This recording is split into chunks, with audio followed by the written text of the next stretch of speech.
Hey Leute, ich bin's Tom, herzlich willkommen hier zurück im Wald. Wir werden uns heute direkt mal an die neue Projektfläche machen und zwar starten wir heute mit dem Bau der Feuerstelle. In der letzten Zeit haben wir natürlich unglaublich viel aufgeräumt und ihr kennt es wahrscheinlich schon, dass hier noch eine ganze Menge mehr passiert ist. Wir haben die letzten Tage uns nämlich noch mal Zeit genommen und haben das Ganze hier wirklich einmal entfernt.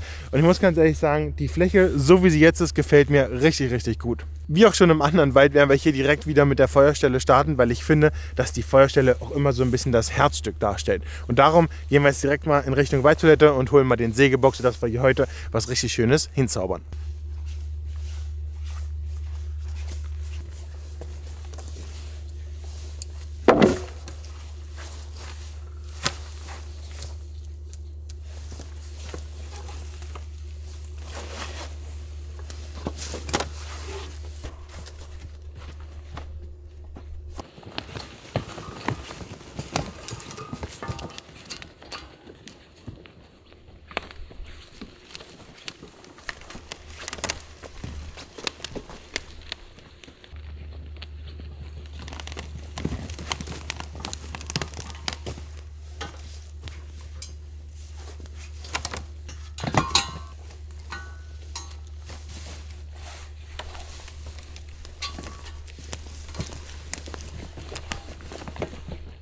Vor ein paar Wochen habe ich euch ja schon meine neue Revolution Race Jacke gezeigt und ich glaube, es ist unschwer zu verkennen, dass die schon einiges hier miterlebt hat. Ich meine, wir haben ja die ganzen Sturmschäden beseitigt und die Jacke war tatsächlich ziemlich großen Strapazen ausgesetzt und ich muss ganz ehrlich sagen, die hat super standgehalten. Heute geht es allerdings um meine neue Hose und zwar die Nordband Pro hier in dem Forest Green. Wie die meisten Revolution Race Hosen hat auch diese hier ziemlich viele Stretch-Elemente drin. Das macht es beim Arbeiten natürlich umso komfortabler. Ich kann mich hier wirklich einwandfrei bewegen. Und was bei dieser Hose wirklich heraussticht, ist die nochmal etwas stärkere Stoffqualität. Im Vergleich zu meiner anderen Hose wirkt die hier nochmal deutlich robuster. Und ich meine ganz ehrlich, bei den Arbeiten hier im Wald kann das auf jeden Fall nicht schaden. Alle Nähte dieser Hose sind mindestens 2- oder sogar 3-fach vernäht. Sie hat hier wieder diese schönen Lüftungsschlitze, aufgesetzte Taschen im Vorderbereich und natürlich die klassischen Hosentaschen, wie man es von jeder anderen Hose auch kennt. Unten am Schuhbereich kann ich das Ganze auch so einstellen, dass die Hose wirklich ziemlich eng am Knöchel ansetzt, dass da mir auch keine kalte Luft oder sogar Feuchtigkeit aufsteigt. Wenn du auch noch auf der Suche nach vernünftiger Outdoor-Bekleidung bist, dann check auf jeden Fall unten in der Videobeschreibung mal den ersten Link ab. Da kommst du direkt zum Store von Revolution Race und mit meinem Code TOM15 sparst du nochmal 15% auf deinen Einkauf. Ich freue mich wirklich richtig, dieses Projekt heute endlich umzusetzen, damit wir endlich mal eine Feuerstelle haben. Beim Bau der Feuerstelle werde ich jetzt natürlich die Erfahrung der letzten Jahre mit einfließen lassen. Ihr erinnert euch sicherlich noch an die allererste Feuerstelle, die ich gebaut habe. Die war ja nahezu bodengleich und die zweite, die ich gebaut habe, die war schon ein bisschen höher gesetzt. Allerdings hat auch die ein bisschen Verbesserungspotenzial und zwar hätte die einfach ein bisschen größer sein müssen. Sägebock ist bereit, das Holz liegt da, wir können also direkt durchstarten.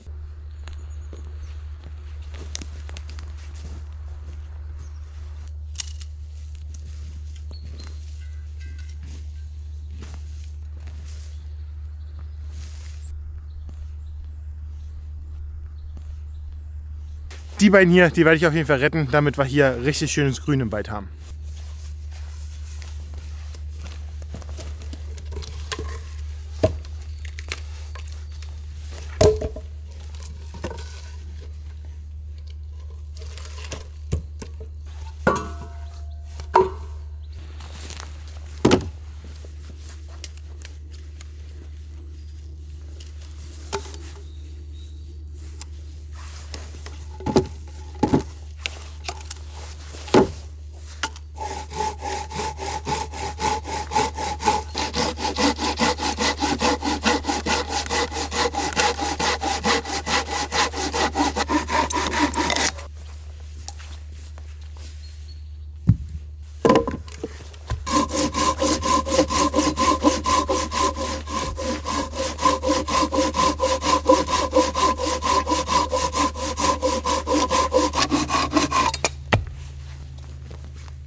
So ungefähr. Oh, was ist denn hier drunter? Was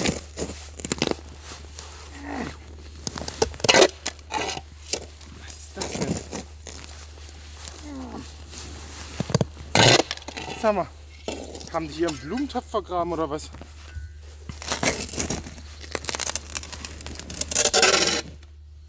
Was ist das denn? Oh Leute.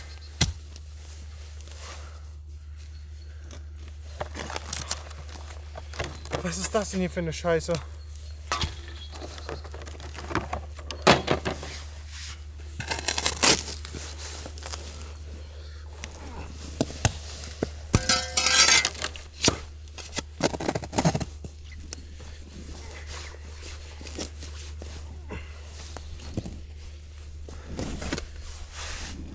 Ey, ihr macht euch keine Vorstellung.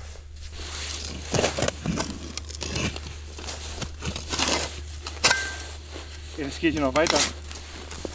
Safe geht das hier noch weiter.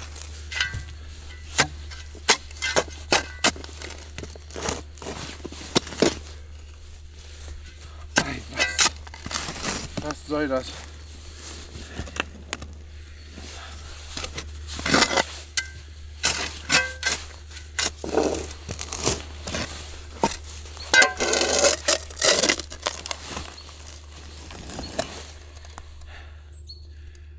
Eieiei.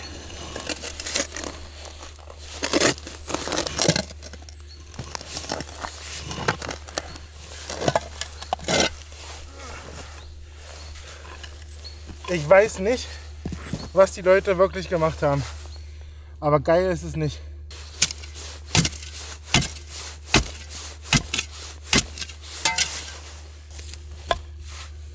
Ich sag mal so, ich habe jetzt hier gerade keine professionelle Zange dabei. Man muss jetzt mal die Gartenschere halten. Ey, was könnte das denn schon wieder sein? Leute, mal ehrlich.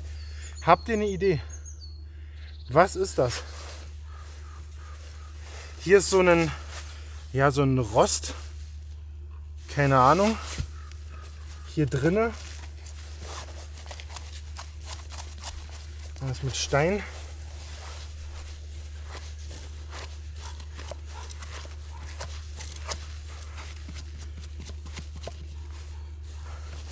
Also, es tut mir leid, aber hier ist auch wieder so ein Schalter drin verbaut. Das ist gefühlt wie so ein XXL Blumenkasten hier aus Beton. Hier kommt ein Stromkabel wahrscheinlich rein. Was haben die gemacht? Was soll das? Also Leute, wenn ihr eine Idee habt, was das hier sein könnte, hier ist so ein kleiner Kasten mit einem Schalter.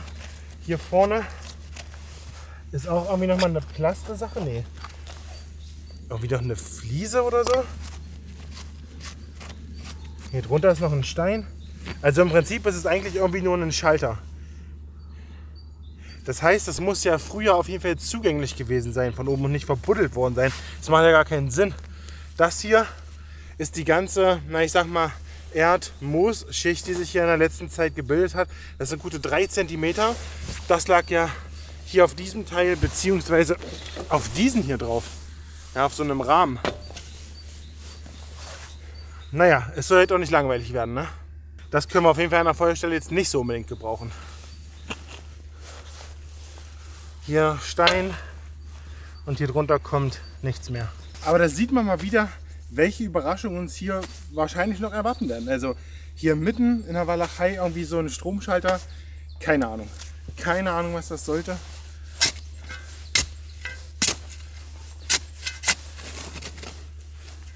Was ist das hier? Polizei oder was?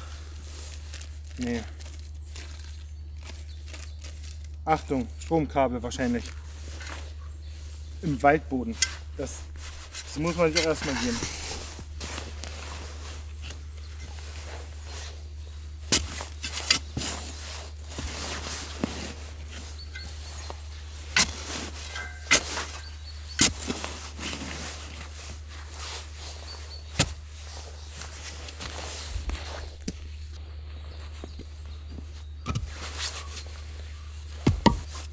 Zack, zack und zack.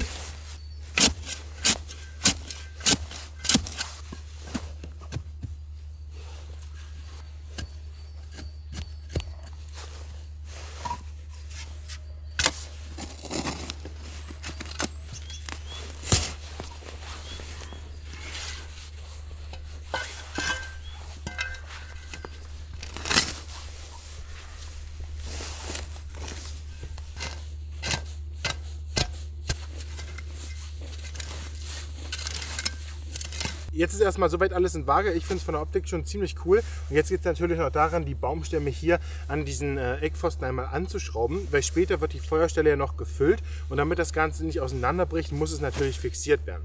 Jetzt fragt ihr euch wahrscheinlich, ja, warum 5 Ecken und nicht 6 Ecken? Also erstens finde ich immer eine ungerade Zahl definitiv schöner als eine gerade Zahl. Und ich glaube auch, dass es später einfach mit den Bänken in Kombination mit einer ungeraden Zahl hier schöner aussieht. Schnacken wir gar nicht lange rum, schrauben wir die jetzt hier mal an. Dazu wieder die allseits beliebten Tellerkopfschrauben, damit das Ganze hier auch richtig schön zusammengezogen ist. Und dann wird das schon.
Ihr habt es gesehen, ich habe jetzt hier den Sand aus dem Fundament der alten Waldhütte als Basis genommen, damit natürlich keine organischen Sachen hier unter dem Feuer dann letztendlich sind. Und das Ganze werde ich jetzt noch auskleiden mit diesen Basaltsteinen. Ja, die sind auch feuerfest. Das hat sich im alten Wald schon gut bewährt gemacht. Setzt jetzt hier rein und in die Mitte kommt dann noch eine schöne Kiesschicht. Aber so langsam nimmt das hier auf jeden Fall Form an, möchte ich meinen. Ich glaube, wir brauchen noch eine Schicht Sand.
Die Feuerstelle ist fertig und ich finde, sie sieht optisch richtig cool aus. Ich habe das Ganze an dieser Stelle hier nochmal ein bisschen tiefer gesetzt, damit ich in dem abfallenden Gelände, was hier vorherrscht, trotzdem eine waagerechte Feuerstelle habe. Dank des Gummihammers haben die innenliegenden Steine hier auch noch reingepasst und den Kies, den ich hier reingefüllt habe, der ist 2 bis 5 mm stark. Das System, so wie ich es hier gebaut habe, hat sich tatsächlich in der letzten Zeit gut bewährt gemacht.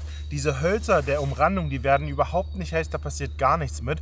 Und was halt ganz cool ist, dass man hier auf den Steinen tatsächlich nochmal eine Tasse abstellen kann, dass das Getränk, was man da drin hat, noch schön warm bleibt. Optional kann man natürlich hier auf die Steine auch noch einen Teller draufstellen, dass man Essen gegebenenfalls warm halten kann oder eben auch warm machen kann. Ich mache das jetzt hier mal an und dann gucken wir mal von Weitem, wie das hier so wirkt.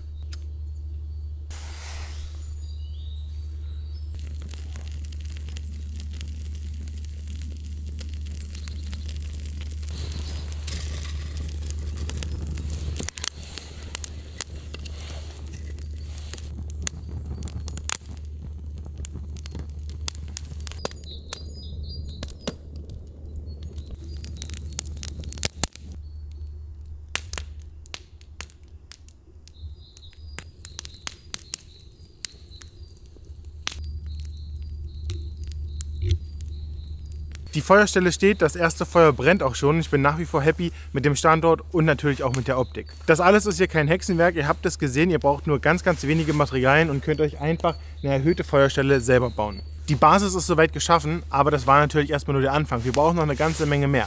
Zum Beispiel ein Hackklotz, ein Feuerholzlager und noch Sitzgelegenheiten. Ich werde in der nächsten Woche genau hier anknüpfen und weiterbauen. Und wenn ihr mit dabei sein wollt, dann schaltet einfach am nächsten Samstag um 8:30 Uhr wieder ein und dann sehen wir uns hier direkt wieder im Wald.